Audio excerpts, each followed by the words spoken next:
नमस्कार, आप देख रहे हैं लाइव मिथिला में। हूं कामनिंदर झा। आइए खबरों की शुरुआत करें और इस 10 मिनट में हम लोग बात करेंगे जो आखिरकार बिहार विधानसभा से बीजेपी विधायक और पूर्व मंत्री जीवेश मिश्रा को मार्शल ने क्यों बाहर फेंक दिया। इसके अलावा बिहार के उस शिक्षा मंत्री की बात करेंगे जो अपने आप को तो बहुत बड़ा प्रकांड पंडित विद्वान मानते हैं, रामचरितमानस पर वो सवाल उठाते हैं, लेकिन उनको यहाँ तक पता नहीं है जो गौतम बुद्ध और भगवान महावीर में क्या अंतर है, कौन गौतम बुद्ध है और कौन भगवान महावीर, उनको ये भी पता नहीं है। लेकिन आइए खबरों की शुरुआत करें पश्चिम चंपारण से, जहां के मरचा चावल को जीआई टैग मिला है। बिहार के पश्चिम चंपारण के प्रसिद्ध मरचा चावल को जीआई टैग मिला है। इसके साथ ही राज्य के जीआई टैग वाले कृषि उत्पादों की संख्या बढ़कर 6 हो गई है। इससे पहले इस सूची में भागलपुर का जर्दालू आम, कतरनी चावल, मगही पान, शाही लीची, मिथिला मखान शामिल है। इन फसलों के स्वाद और गुणवत्ता को देखते हुए जीआई टैग में इसे शामिल किया गया है। दरअसल मरचा चावल को जीआई टैग देने वाले कृषि उत्पादों की सूची में शामिल करने के लिए मरचा धान उत्पादक प्रगतिशील समूह की ओर से आवेदन दिया गया था। यह पश्चिम चंपारण के मैनाटांड प्रखंड के सिंगासनी गांव में है। जिले के जिलाधिकारी और डॉक्टर राजेंद्र प्रसाद केंद्रीय विश्वविद्यालय पूसा की ओर से भी इस पक्ष में अनुशंसा की गई थी। वैश्विक स्तर पर मरचा धान को पहचान मिलने के बाद किसानों के चेहरे खिल उठे हैं। पश्चिम चंपारण के 18 में से 6 प्रखंडों को ही सुगंधित मरचा धान के उत्पादन के लिए उपयुक्त माना गया है। हालांकि इसका उत्पादन अन्य प्रखंडों में भी होता है, लेकिन इसकी गुणवत्ता उतनी अच्छी नहीं होती। इस चावल का आकार और स्वरूप काली मिर्च जैसा होता है, इसलिए इसे मिर्चा या मरचा चावल कहा जाता है। अच्छी फसल हो तो 1 हेक्टेयर में 20 से 25 क्विंटल धान का उत्पादन होता है। जीआई टैग की अवधि 10 वर्षों के लिए होती है।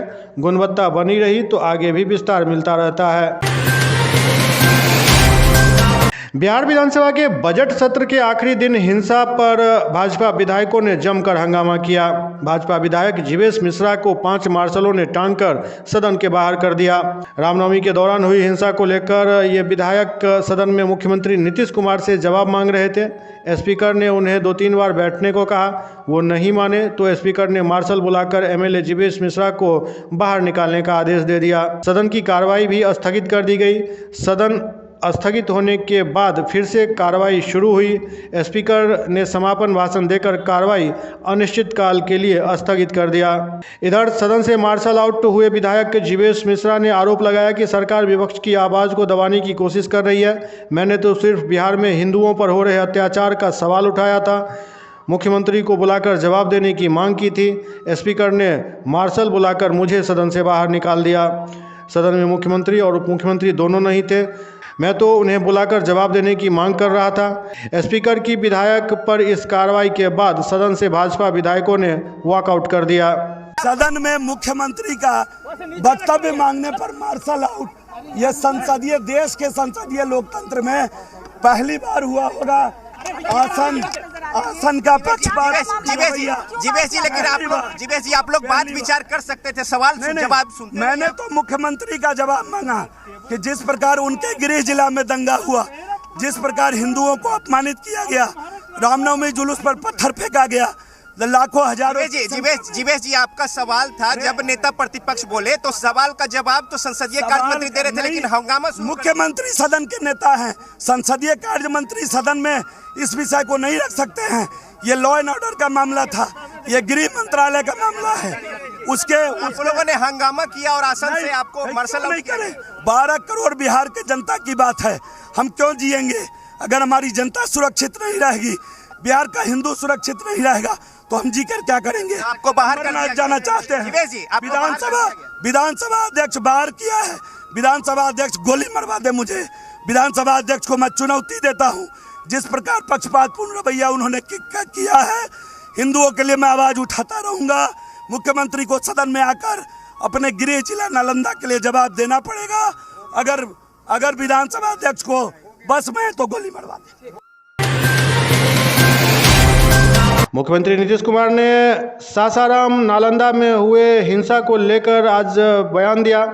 मुख्यमंत्री ने कहा कि कुछ लोगों की ओर से जानबूझकर माहौल खराब करने की कोशिश की गई। बिहार में हिंसा हुई नहीं, कराई गई है। उन्होंने केंद्र सरकार पर हमला करते हुए कहा कि दो लोग हैं, एक राज कर रहा है और दूसरा उसका एजेंट है, यही लोग सब करवा रहे हैं। नीतीश कुमार ने कहा कि रामनवमी शोभा यात्रा में हुई हिंसक झड़प साजिश का हिस्सा है, लेकिन प्रशासन ने सही तरीके से सब कुछ संभाला है। एक एक आदमी से सब कुछ पूछा जा रहा है, जल्द ही आप लोगों को सब पता चल जाएगा। इससे पहले मुख्यमंत्री ने कहा था कि यह सब होना बड़े दुख की बात है, हमने कह दिया है कौन गड़बड़ करता है जांच कीजिए। इस तरह की घटना नहीं होनी थी, सब दिन अच्छे ढंग से चल रहा था, थोड़ा बहुत इधर उधर होता था उस पर एक्शन भी करते थे। इधर भारतीय जनता पार्टी के प्रदेश अध्यक्ष सम्राट चौधरी ने कहा कि अभी तक बिहार में हुए दंगे की जाँच रिपोर्ट नहीं आई है, तो फिर मुख्यमंत्री कैसे इस मामले पर बयानबाजी कर रहे हैं। 72 घंटे तक फ्लैग मार्च क्यों नहीं हुआ, केंद्रीय बल ने आकर सुरक्षा दी तब स्थिति में सुधार हुआ।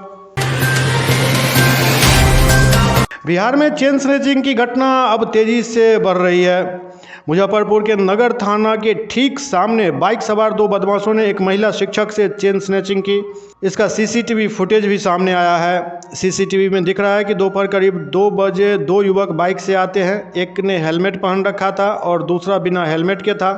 पहले वो टीचर की रेकी करते हैं और इसके बाद जैसे ही वो थाने के गेट के सामने पहुँचती है, उनके गले से चेन झपट कर भाग निकलता है। शिक्षिका ने नगर थाने में शिकायत दर्ज कराई है। पुलिस आसपास की दुकानों में लगे सीसीटीवी को खंगालने में जुटी हुई है। काजी मोहम्मदपुर थाने के कलमबाग चौक निवासी कृष्णा सिंह नगर थाना के तिलक मैदान स्थित मध्य विद्यालय में शिक्षिका हैं। दोपहर में वो स्कूल से लौट रही थी। नगर थाना के दूसरे गेट के सामने जब पहुंची, इसी दौरान सामने से 2 बाइक सवार आए और गले से चेन झपट कर भाग निकले। उन्होंने शोर मचाया, लेकिन बदमाश मोती झील की ओर फरार हो गए। दोनों बदमाशों की उम्र लगभग 40 साल के आसपास बताई जा रही है।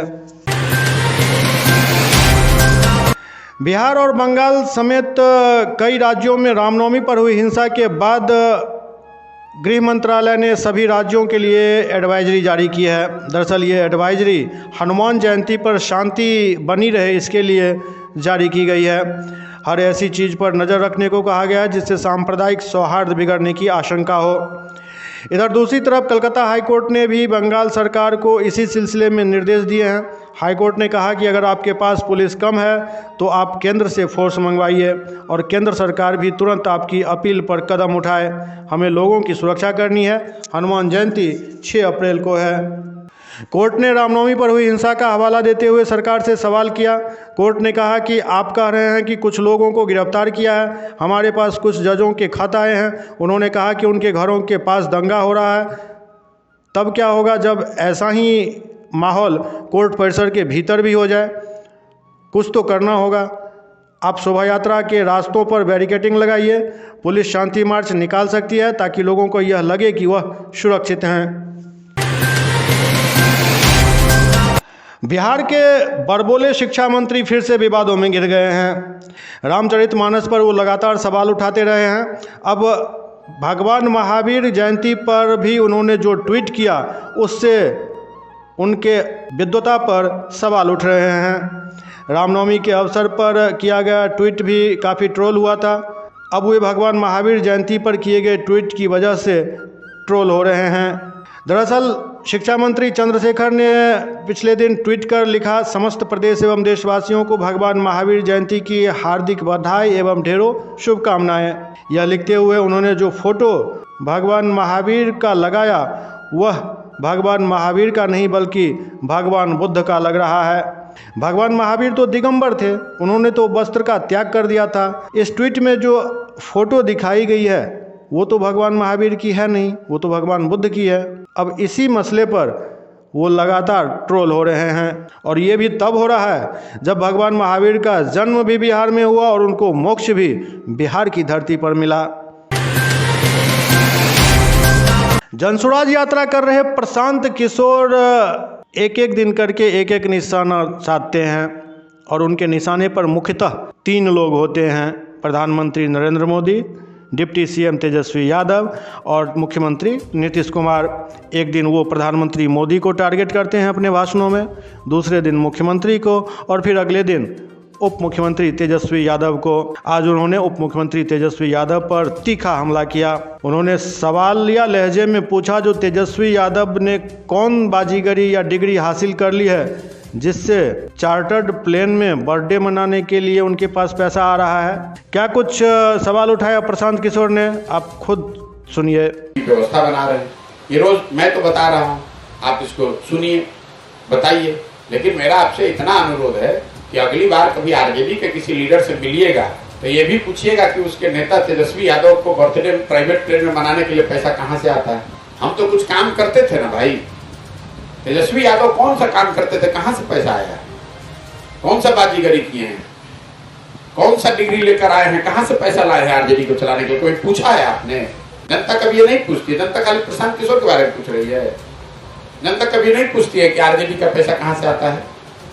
कम से कम हम चोरी नहीं न कर रहे हैं, किसी का लूट नहीं न रहे हैं, किसी माई के लाल में हिम्मत नहीं न कर देगा कि हमने 1 रुपया दिया है प्रशांत किशोर को। हम अपनी विद्वता से, समझ से, बुद्धि से जो चीज हमने देश में बनाया है उससे, उसकी मदद से बिहार के भले के लिए कुछ कर रहे हैं। तो आप लोग उसको सपोर्ट नहीं कीजिएगा, आप लोग उसको बढ़ावा नहीं दीजिएगा, जनता को सही बात नहीं बताइएगा। आप लोग चोरों की राजनीति को बढ़ावा देना चाहिए। बालू का जो पैसा जा रहा है, कौन ले रहा है पैसा? ये आपसे छुपा हुआ है कि बालू का पैसा प्रशांत किशोर के पास आ रहा है? कि जो बालू से रोज करोड़ों रुपया की वसूली हो रही है, कौन है लोग बालू माफिया? दरभंगा के श्यामा माई मंदिर से आज अखिल बिहारी मंच द्वारा एक पदयात्रा पटना तक के लिए शुरू की गई। मिथिला से मगध इस पदयात्रा का नाम दिया गया है। इस यात्रा की शुरुआत दरभंगा के श्यामा माई मंदिर से हुई, जहां अखिल बिहारी मंच के अध्यक्ष कौशल पाठक ने कहा कि मिथिला के साथ हमेशा से अन्याय होता रहा है, मिथिला से पलायन अभी तक नहीं रुका है, मिथिला के क्षेत्र के मंदिरों की हालत दयनीय है। इन सारी स्थितियों को सुधारने के लिए जनमानस को जागृत करने के उद्देश्य से ये पदयात्रा शुरू की जा रही है, जो दरभंगा से चलकर पटना राजभवन तक जाएगी और इसके बाद राज्यपाल को एक ज्ञापन सौंपा जाएगा जिसमें मांग की जाएगी जो मिथिला क्षेत्र में विकास किया जाए। नागपुर में रहे हुए हैं, 20 साल से नागपुर में थे, लेकिन जब हम बिहार आते थे तो बिहार की जो स्थिति देखे, अभी भी बिहार का जो मिथिलांचल का क्षेत्र है खासकर, वो दूसरे राज्यों की तुलना में 30 साल हम लोग पीछे हैं। आज भी यहाँ शिक्षा, उचित शिक्षा नहीं है, न अच्छा स्वास्थ्य है, न रोजगार है, एक भी इंडस्ट्री नहीं है, जिसकी वजह से यहाँ के युवा, हर घर का युवा को बाहर जाने के लिए मजबूर होना पड़ता है। दिल्ली, बम्बई, कलकत्ता, मद्रास, अगर यहाँ का युवा ना जाए तो किसी के घर में चूल्हा नहीं जलेगा, ऐसी स्थिति। देश की 14 विपक्षी पार्टियों द्वारा जांच एजेंसियों के दुरुपयोग का आरोप लगाते हुए सुप्रीम कोर्ट में एक याचिका दायर की गई थी, लेकिन इस मामले में सुप्रीम कोर्ट ने सुनवाई करने से मना कर दिया। विपक्षी पार्टियों को अपनी याचिका वापस लेनी पड़ गई। दरअसल 14 विपक्षी पार्टियों ने साथ मिलकर एक याचिका ये दायर की थी। उस याचिका के जरिए आरोप लगाया गया था कि केंद्र सरकार द्वारा जांच एजेंसियों का विपक्षी नेताओं के खिलाफ इस्तेमाल हो रहा है। मांग की गई थी कि तत्काल प्रभाव से इसे रोका जाए, लेकिन सुप्रीम कोर्ट ने इस याचिका पर सुनवाई करने से मना कर दिया। कोर्ट ने 2 टूक कहा कि देश में नेताओं के लिए अलग नियम नहीं हो सकते हैं, इसी वजह से इस याचिका पर सुनवाई संभव नहीं है। वैसे विपक्ष की तरफ से अभिषेक मनु सिंघवी ने कहा कि आंकड़े बताते हैं कि 885 अभियोजन शिकायतें दर्ज की गई थी, सज़ा सिर्फ 23 में हुई। ऐसे में 2004 से 2014 तक लगभग आधी अधूरी जांच हुई। ये भी तर्क दिया गया कि 2014 से 2022 तक ईडी ने 121 राजनीतिक नेताओं की जांच की, उसमें से 95% विपक्ष से हैं। इधर चीफ जस्टिस DY चंद्रचूड़ ने कहा कि यह 1 या 2 पीड़ित व्यक्तियों की दलील नहीं है, यह 14 राजनीतिक दलों की दलील है। क्या हम कुछ आंकड़ों के आधार पर कह सकते हैं कि जांच से छूट होनी चाहिए? आपके आंकड़े अपनी जगह सही हैं, लेकिन क्या राजनेताओं के पास जांच से बचने का कोई विशेषाधिकार है? आखिर राजनेता भी देश के नागरिक ही तो हैं। लाइव मिथिला के इस अंक में अब इतना ही। अगले अंक में फिर कुछ ऐसे ही समाचारों के साथ आपके सामने होंगे। तब तक आप देखते रहिए लाइव मिथिला, बस सब्सक्राइब जरूर करते रहिए। नमस्कार।